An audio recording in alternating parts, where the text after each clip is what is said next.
অবশেষে উদ্ধার হলো বঙ্গোপসাগরে নিখোঁজ হয়ে যাওয়া 3টি ট্রলারে উদ্ধার 49 জন মৎস্যজীবী।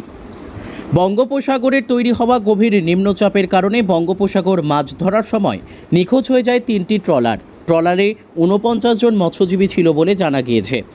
গতকাল বঙ্গোপসাগরে 3টি ট্রলারের উদ্ধার করার জন্য হেলিকপ্টারের মাধ্যমে নজরদারি চালানোর পর অবশেষে 3 দিন পর খোঁজ মিলল 3টি ট্রলারের 49 জন মৎস্যজীবীর। কাকদ্বীপের দুটি মৎস্যজীবী সংগঠনের সম্পাদক বিজন মাইতি বলেন, এদিন রাত পর্যন্ত ডায়মন্ড হারবারের দুটি ট্রলারের খোঁজ পাওয়া গিয়েছে।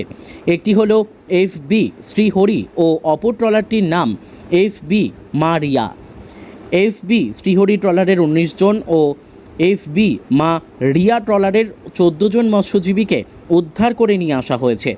কিন্তু কাকদ্বীপের FB বাবা নীলকণ্ঠ নামক একটি ট্রলারের 16 জন মৎস্যজীবী এখনও নিখোঁজ রয়েছেন। ওই ট্রলারটির খোঁজে তল্লাশি চলছে।